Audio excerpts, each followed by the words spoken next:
Vietnam War was the most traumatic event we've seen, I think, certainly in the last 100 years. You'd probably have to go back to the Civil War to find something of comparable magnitude.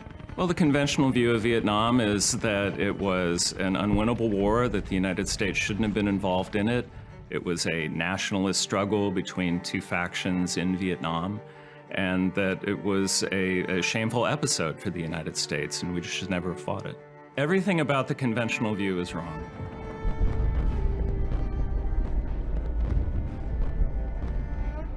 Almost 50 years after its conclusion, vital questions about Vietnam remain.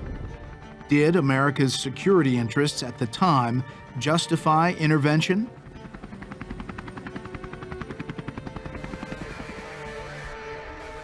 Once America committed its troops, could the war have been won? And finally, when viewed in the full arc of the Cold War, were the lives and treasure lost in Vietnam worth it? In other words, was Vietnam but one chapter in a longer contest between freedom and tyranny, which included victories and defeats for both sides? Sadly, I think most historians don't understand what happened in Vietnam. They've accepted a conventional wisdom that's not, in fact, what happened. The war was winnable. It wasn't unjust. We were supporting freedom, a free people fighting against a communist regime that was backed by our Cold War adversaries. And it was a noble effort on our part, and it could have been won. In my perspective, and I know very well because I was part of it as an 18-year-old kid, it was freedom and liberty versus tyranny.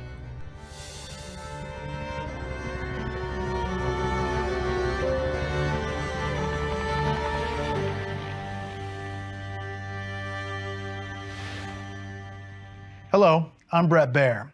The Vietnam War left an indelible mark on a generation of Americans and changed the course of human events across the globe.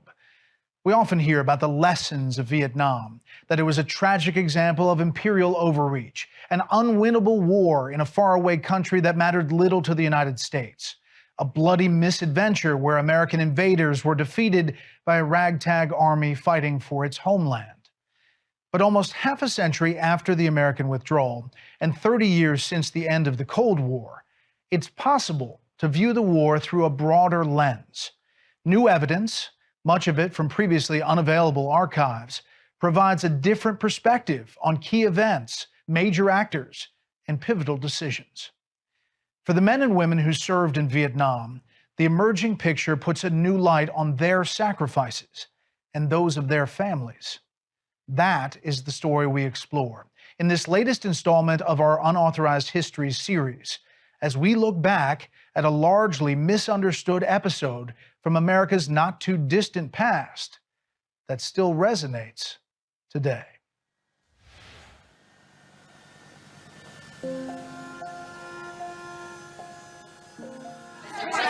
Mr. President, some Vietnamese veterans see echoes of their experience in this withdrawal in Afghanistan. Do you see any parallels between this withdrawal and what happened in Vietnam, with some people feeling... None whatsoever.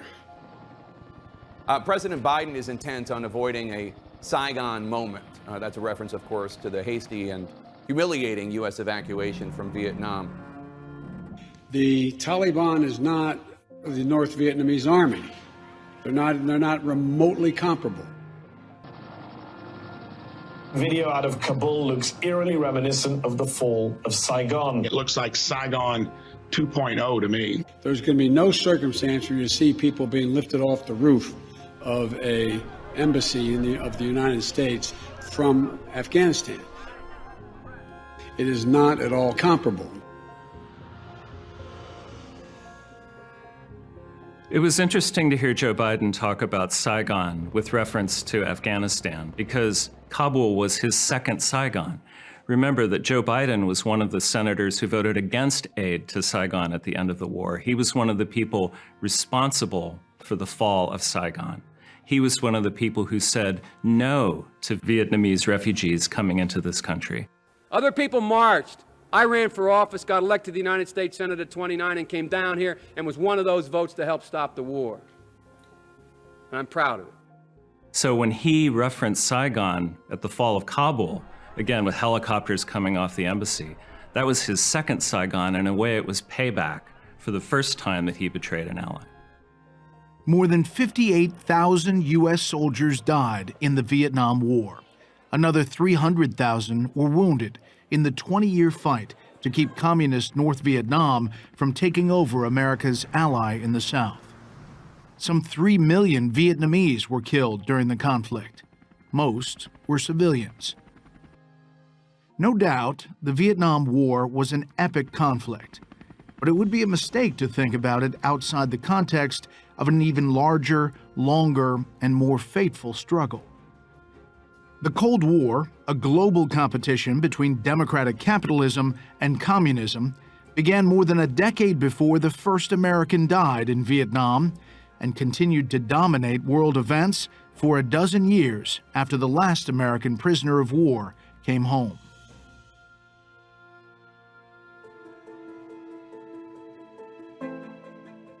What was at stake in Vietnam, and how did this small and seemingly insignificant country become so crucial to world politics? Certainly, the stakes were larger than any single individual, larger even than the territory under dispute. And from the beginning, at the center of it all was a man who claimed to be commanded by history itself. Born in 1890, he left Vietnam at the age of 21. He then spent more than 30 years abroad, in London, New York, Paris, and Moscow, before returning to his native country to take part in what he hoped would be a global communist uprising. He went by many names over his lifetime, but he is best known as Ho Chi Minh. While in France, he joined the French Socialist Party, actually voted with the majority to affiliate with the Third International, the Communist International. And when he read Lenin's thesis on the colonial questions, he had a religious experience, and he said Leninism is the answer to our country. And after that, he went to Moscow. In Moscow, Ho joined the Communist International, or Comintern, the organization tasked with spreading communism throughout the world. According to its founding documents, the Comintern intended to fight with all means for the overthrow of the international bourgeoisie and for the creation of an international Soviet republic as a transition to the complete abolition of the state. As an agent for the Comintern, Ho dedicated himself to the cause. Ho Chi Minh was quite a devious character in that he was working for the French Communist Party under the Russian Communist Party, the Third Comintern. So when he went back from France to Asia, he didn't go to Vietnam. He went to Kunming, China, as the deputy to Mikhail Borodin to set up both the Chinese and the Vietnamese Communist parties. So actually, he was working for the French and the Russians. He wasn't a nationalist. But yet that was the mythology that was created by left-wing, at that time, operatives of the Soviet Union, and then later by historians who bought that hook, line, and sinker. I think once people decided that they needed to find fault with the war, then it made sense to portray our enemies as actually being not so bad.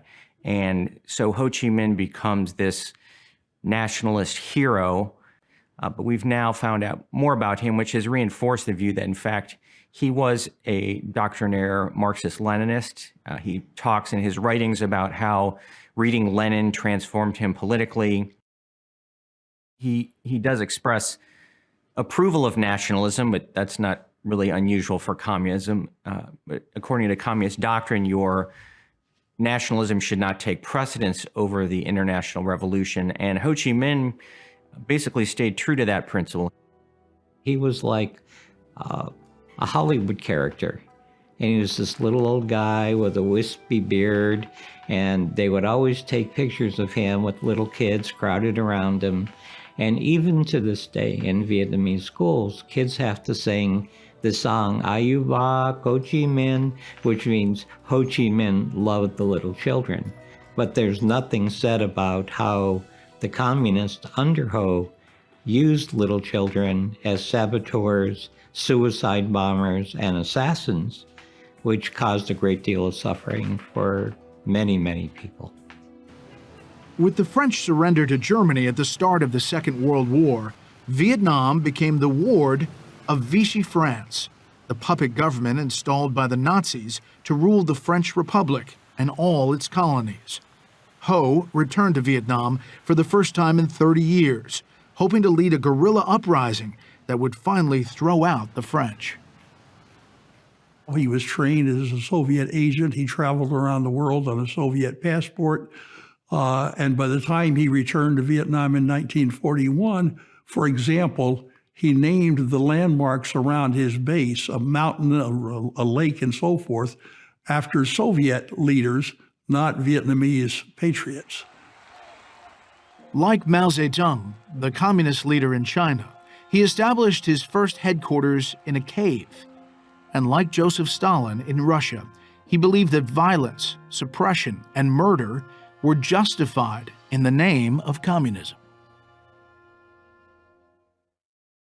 Ho has been called the George Washington of Vietnam because he quoted America's founding fathers in the Vietnamese Declaration of Independence. Later, anti-war historians would write that when the U.S. didn't support him, he had no choice but to turn to the USSR for support. Ho Chi Minh was not the George Washington nor the Thomas Jefferson of Vietnam. He pretended he was a nationalist, but he was a hardcore Stalinist, and he was even, more Stalinist than a lot of the communists. He was a true believer in Stalinist communism up to the day he died. When Ho Chi Minh used quotes of George Washington and American Declaration of Independence, he did so as a ploy because he wanted to win the political and psychological victory here in the U.S. so we would not intervene. The battleship Missouri, 53,000-ton flagship of Admiral Halsey's Third Fleet, becomes the scene of an unforgettable ceremony marking the complete and formal surrender of Japan. Ho declared independence from France for Vietnam on the day the Japanese surrendered, but French forces returned to Vietnam to reclaim their colony. Ho had no illusions that France would give up Vietnam without a fight. He warned, "You can kill 10 of my men for every one I kill of yours, but even at those odds, you will lose and I will win." Ho turned to his fellow communists for help. The Chinese and Russians were supplying the weapons. They were supplying the aircraft. They were supplying the ammunition, medical supplies, food, energy supplies, anything the North Vietnamese needed to defeat France, because the Soviet Union and China also saw France as an imperialist enemy. For America, the struggle between the French and the Vietnamese was viewed as just one front in the emerging global battle between democracy and communism, with communism on the march. China had fallen to the communists in 1949. North Korea had invaded South Korea in 1950 with the backing of Soviet leader Joseph Stalin. In the spring of 1954, President Dwight David Eisenhower described what he believed was at stake for the West in Vietnam and coined the phrase the Domino theory. Well, the domino theory was that if one country fell to communism, then maybe a neighboring country would fall to communism, and then the neighboring country. And so like dominoes, they would just fall one after another. And you would look at, say, Russia fell to communism, China fell to communism, North Korea, Eastern Europe, North Vietnam. Okay, so South Vietnam was seen as the next domino in that framework. Even as President Eisenhower spoke, the critical battle between the French and Vietnamese was already underway. Dien Bien Phu was a French outpost near the Laotian border in the mountainous northwest region of Vietnam. Here, Vietnamese forces laid siege with massive military support from China and the Soviet Union. Within a month of Eisenhower's speech, Dien Bien Phu fell, and French defeat was all but assured. The two sides met in Paris to negotiate. Much like in Korea, Vietnam was divided in two. The 17th parallel became the border between a North Vietnam, aligned with China and the Soviet Union, and a South Vietnam, aligned with the West. For his part, Ho Chi Minh quickly consolidated power in the North. He embraced collectivization of private property. Landholders were jailed and murdered, rival politicians assassinated. Sham elections were held. In every respect, Ho emulated the most extreme aspects of Chinese and Soviet communism. So you have essentially two rival states, both receiving foreign assistance, both with different visions of what the country should be. Vietnamese historians often cite what they call the Night of the Long Knives, which is when Ho Chi Minh's Stalinists rounded up leaders of all resistance groups who were fighting against the French at that time, right after World War II, and massacred the leaders. And this was hidden from the West, so there was no way that people on the left here could understand that there used to be a broad-based coalition of revolutionary action against France.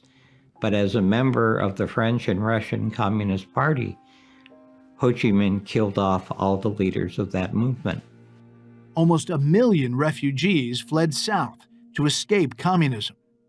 If you want to talk about whether this was really a civil war or liberation struggle, look at the refugee flows in the 1950s. Who was moving north? Who was voluntarily uprooting their lives from South Vietnam and moving to the north? Nobody. All the refugee flows were south.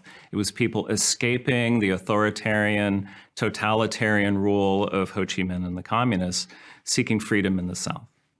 President Eisenhower held that the United States needed to keep South Vietnam from becoming the next domino to fall, believing it would be followed, in all likelihood, by Indonesia and Taiwan. At the same time, he understood that in the wake of World War II, Americans rightly wanted to scale back the U.S. military. Ike hoped he could do both by channeling U.S. efforts into creating the nuclear triad.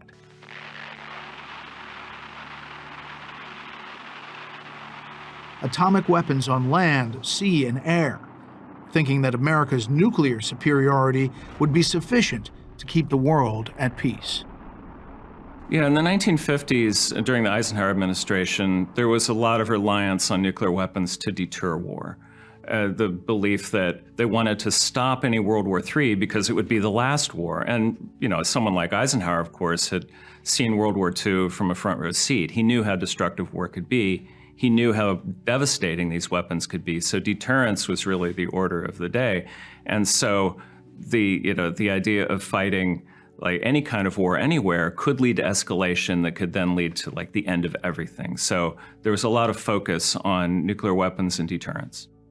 In contrast to the prevailing view in the United States, Mao Zedong and other communists were convinced that insurgent armies would make nuclear weapons irrelevant, and predicted that the future of the world will be won or lost in Vietnam. Mao noted that, yes, the imperialists appear very fierce, they have nuclear weapons. But in reality, nuclear weapons are useless if we engage in people's warfare, what the Soviets called national liberation wars. The expression wars of national liberation was invented in Moscow to describe or sort of to give cover to communist insurgencies in the post-colonial world as the French Empire, the British Empire were withdrawing from Africa and Asia, and new governments were springing up. And so the communists called those wars of national liberation when they were really communist revolutions.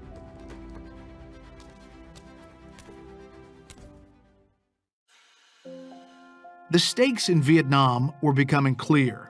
For the West, the loss of South Vietnam to communism would become one more fallen domino, with potentially global consequences. For the Soviet Union and China, Vietnam would demonstrate whether a communist regime could be installed without resorting to nuclear arms.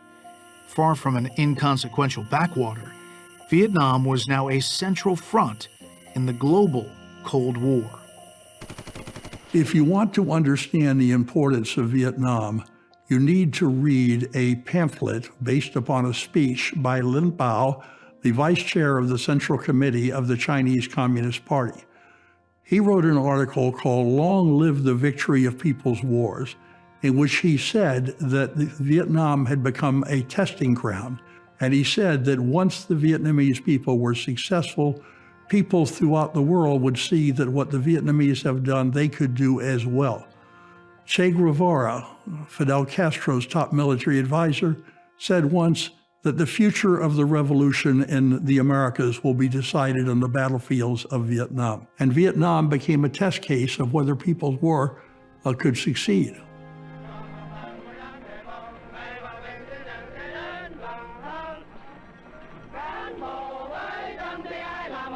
Eisenhower realized America's nuclear deterrent alone could not save South Vietnam, but he still wouldn't send in ground forces as the U.S. did in Korea.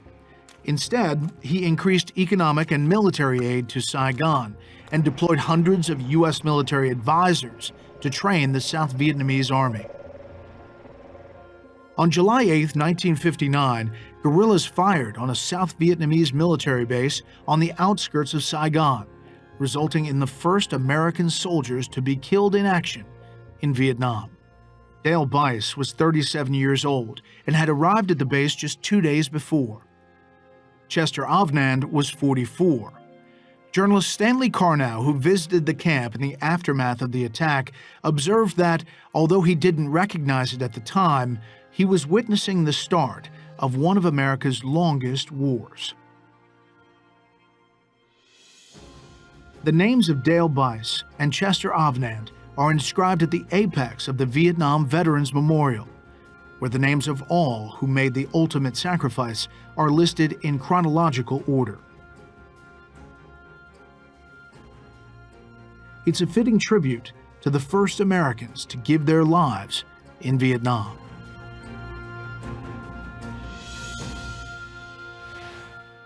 As we'll see, China and the Soviet Union continued to play a large role in shaping Hanoi's strategy, and Ho Chi Minh's firm belief in a worldwide socialist revolution remained a guiding principle for him until his death in 1969. In our next episode, a new president takes America deeper into Vietnam, and special forces lead the way. That's coming up on the Unauthorized History of the Vietnam War.